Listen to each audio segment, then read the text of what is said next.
भाई कल के दिन बड़े टाइम के बाद एक परफेक्ट मैच देखने को मिला है जहां पे इंडिया ने पूरे तरीके से डोमिनेट किया। मतलब आसान भाषा में कल के दिन तो कह के ले ली। मार ले भाई, मार ले मार ले भाई, मैं पीछे होके खड़ा हूं, मार ले मेरी।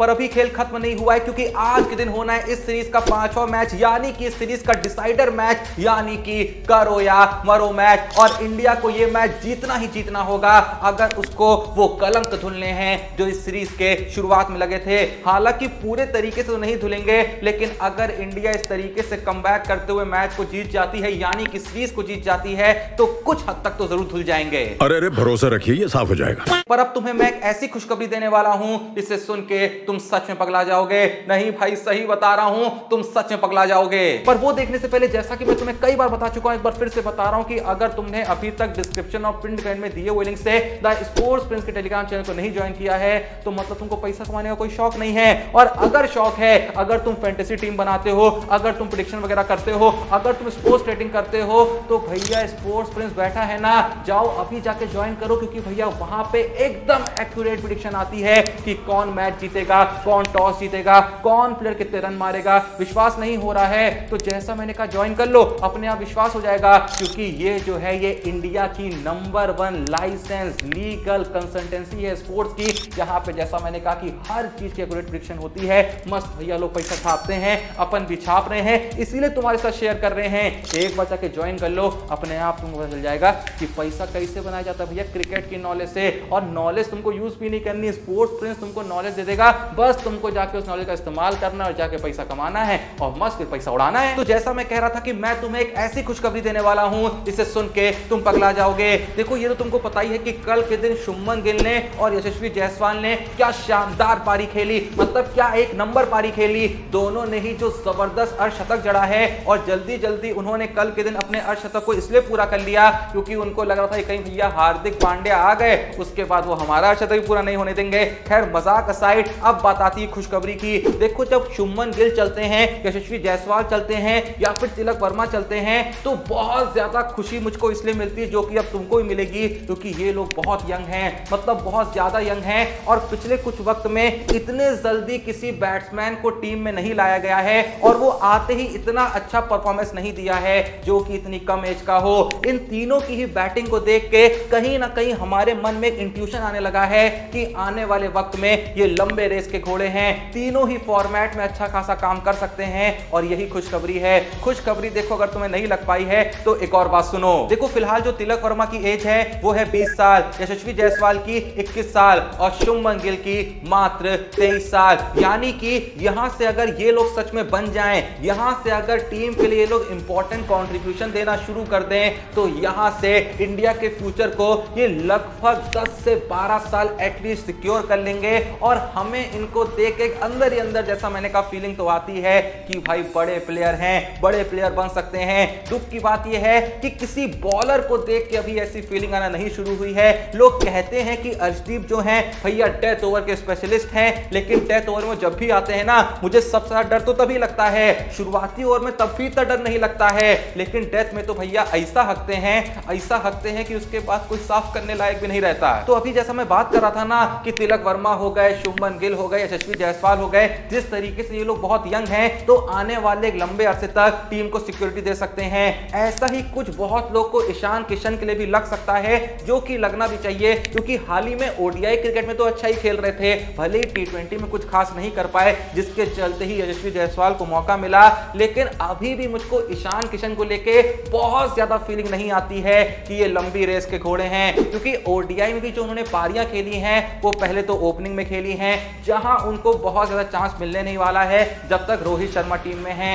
उसके बाद ही मुझे लगता है कि यशस्वी जायसवाल पे थोड़ा सा ज्यादा भरोसा टिकाया जाएगा, अगर कीपिंग का मसला सॉल्व हो जाए। देखो, कीपर रखना मजबूरी है तो ईशान किशन खेल सकते हैं, लेकिन जायसवाल उनसे थोड़ा सा भैया ऊपर जाते हैं, उनकी चांस थोड़ी सी ज्यादा बनती है। और एक बार जब ऋषभ पंत टीम में लौट जाए तो क्या पता वो मिडल ऑर्डर में जो ये भसड़ मच रखी है, वहां पे ईशान किशन से पहले तो ऋषभ पंत ही खेल जाए। उसके अलावा ये भैया बहुत सारी चॉइसेस आती है मिडिल ऑर्डर में। केएल राहुल की अभी एज कोई बहुत ज्यादा नहीं है, 6-7 साल आराम से खेल सकते हैं अगर ठीक ठाक खेलें। संजू सैमसन मौका बना रहे हैं बीच में, तो ईशान किशन को जगह बनानी है तो कहीं ना कहीं ओपनिंग में ही बनानी होगी। और ओपनिंग में अभी वो भैया वेस्ट इंडीज के खिलाफ चले हैं, आने वाले टाइम में जब बड़ी टीमों के खिलाफ चलेंगे तब जाके वो भरोसा बनेगा, लेकिन आने वाले टाइम में भी तब मौका मिलेगा जब रोहित शर्मा जाएंगे ना। खैर फिलहाल तो हम ईशान किशन को थैंक्स ही बोल सकते हैं कि उन्होंने शुरुआती T20 मैचेस में कुछ खराब पारियां खेली, जिसके चलते जायसवाल को मौका मिला। और जायसवाल ने एक बार फिर से बता दिया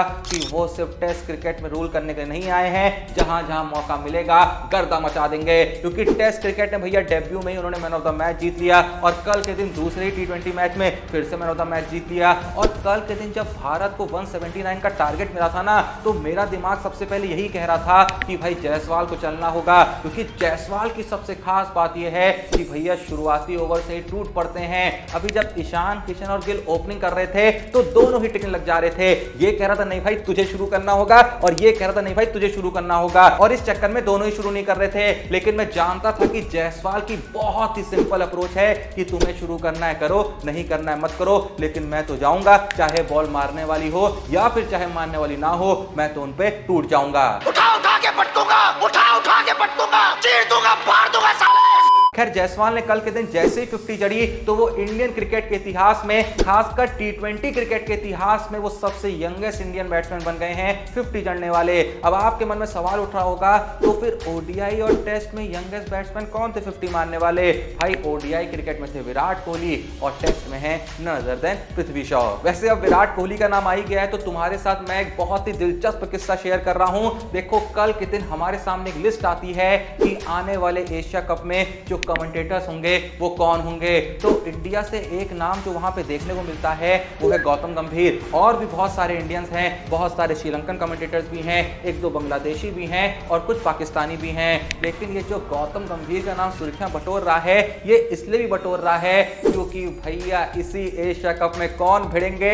नवीन उल हक और विराट कोहली। और देखो हम जानते हैं कि जब ये दोनों आपस में वहां मैदान में खेल रहे होंगे, आपस में नहीं मतलब एक दूसरे के खिलाफ खेल रहे होंगे, तो कुछ ना कुछ तो कांड होगा। किधर से होगा, कैसा होगा, किस तरीके का होगा, कुछ नहीं पता, लेकिन होगा तो जरूर। और उसी वक्त पे अगर गौतम गंभीर कमेंट्री कर रहे होंगे भाई, कसम से गर्दा मच जाएगा भैया, समझ में नहीं आएगा गौतम गंभीर को बोले क्या, किस तरीके से बोले। और मैं चाहता हूं ये मोमेंट क्रिएट हो, कुछ ना कुछ कांड हो नवीन उल हक और विराट कोहली के बीच, और वहां पे मैं सुनना चाहता हूं कि आखिर गौतम गंभीर कह क्या रहे हैं। वैसे मैं जानता हूं कि अगर कोइंसिडेंटली ऐसा हुआ कि उसी वक्त पे गौतम गंभीर पैनल में है तो वो कुछ नहीं बोलेंगे, उसी वक्त वो उठ के चले जाएंगे, कहेंगे भैया कोई और कमेंट्री कर लो, बेकार है, मसला हो जाएगा। वैसे सच बताना कि कौन कौन चाहता है कि एशिया कप 2023 में जो विराट कोहली है वो नवीन उल हक को एकदम शानदार तरीके से जवाब दे। जो भी भाई ये सीन क्रिएट होते देखना चाहता है ना, कमेंट में जरूर बताना। और सेम टाइम पे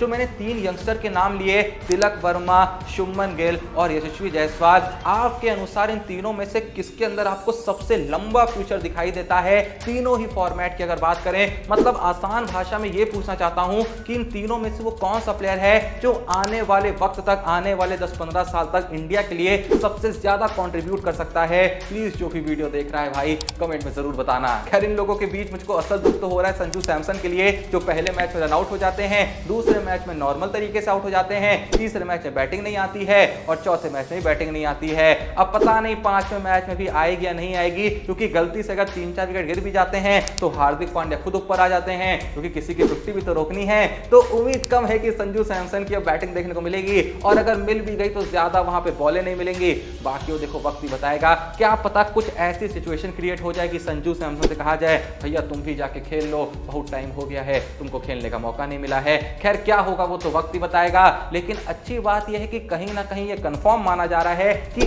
एशिया कप 2023 की टीम में संजू सैमसन जाएंगे, क्योंकि या तो केएल राहुल चले भी जाएं ना भी जाएं तो भी कहा जा रहा है कि संजू सैमसन जाएंगे, जो कि एक अच्छी खबर ही है। वैसे कुछ देर पहले जहां हम विराट कोहली की बात कर रहे थे, तो भैया मैं एक चीज आखिर कैसे भूल सकता हूं कि कल के दिन विराट कोहली की तरफ से एक ऐसा ट्वीट देखने को मिलता है जिसे पढ़ के समझ में नहीं आ रहा था कि भैया कैसे रिएक्ट करें। आपको याद होगा कि 1-2 दिन पहले मैंने वीडियो में बताया था कि जो विराट कोहली हैं वो इंस्टा की एक पोस्ट डालने के लिए 11.5 करोड़ चार्ज करते हैं, और उसके बाद मैंने ये भी कहा रहा था कि भैया हम जितनी अपनी इंस्टा पे पोस्ट डालते हैं, जितनी रील्स डालते हैं, उस हिसाब से अभी तक हम 500 से 600 करोड़ के मालिक होते। इसी बात में ये कहना चाहता हूं कि अगर अभी तक तुमने डिस्क्रिप्शन और पिन कमेंट में दिए हुए लिंक से मेरी इंस्टा आईडी को ज्वाइन नहीं करा, इंस्टा आईडी या इंस्टा पेज को ज्वाइन नहीं करा है तो ज्वाइन कर लेना। लेकिन वापस लौटे अगर विराट कोहली पे, तो मैं ये कहना चाह रहा था कि कल के दिन विराट कोहली खुद ट्वीट करते हैं, ये जो बातें चारों ओर चल रही हैं कि भैया मैं एक पोस्ट के लिए इतना लेता हूं, ऐसा कुछ भी नहीं है।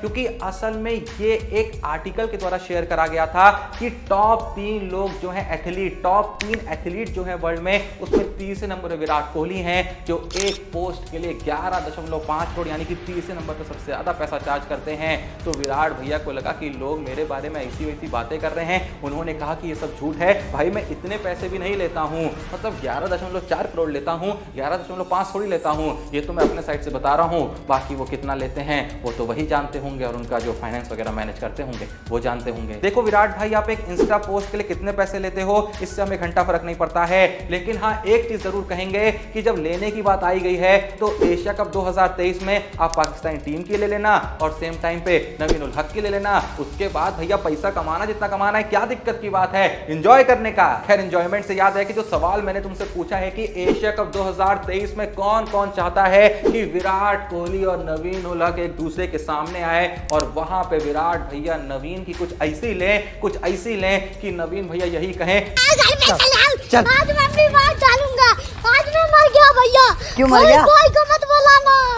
गलती हो गई, हम आपसे भिड़े नहीं भाई, गलती हो गई। कौन कौन ये दृश्य देखना चाहता है कमेंट जरूर बताना। और जो 3 यंगस्टर्स के मैंने नाम लिए, तिलक वर्मा, यशस्वी जायसवाल, शुभमन गिल, इन तीनों में से सबसे प्रॉमिसिंग फ्यूचर आपको क्या लगता है किसका होगा? हम चाहते हैं कि तीनों का हो, लेकिन फिलहाल के लिए सबसे ज्यादा भरोसा आपको किस पे आ रहा है वो भी कमेंट जरूर बताइएगा। बाकी तुमको पता ही है जो रोज कहते हैं कि डिस्क्रिप्शन और पिन लिंक मौजूद है द स्पोर्ट्स प्रिंस के टेलीग्राम चैनल का, पता है ना वहां पे जाके क्या करना है, कुछ नहीं करना है, जाके ज्वाइन कर लेना है। फिर तुमको पता चल जाएगा कि भैया सारी प्रेडिक्शन एक्यूरेट ये है, ये मैच ये जीतने वाला है, सारी लीग की भैया सारी अपडेट मिल जाएगी। उसके बाद तुमको वही प्रेडिक्शन यूज करके पैसा कमाना है, कैसे कमाना है सब कुछ टेलीग्राम चैनल पे एक चीज मिल जाएगी। तो जाके फटाक से ज्वाइन करो, व्हाट्सएप नंबर भी दिया हुआ है, डीएम भी कर सकते हो बस। और क्या दिक्कत है पैसा छापने का, एंजॉय करने का विराट भैया की तरह। उसके अलावा वीडियो पसंद आई वीडियो को एक लाइक कर देना और चैनल को सब्सक्राइब नहीं करा है तो सब्सक्राइब कर देना। बाकी मिलते हैं नेक्स्ट वीडियो में, तब तक के लिए जय हिंद, धन्यवाद।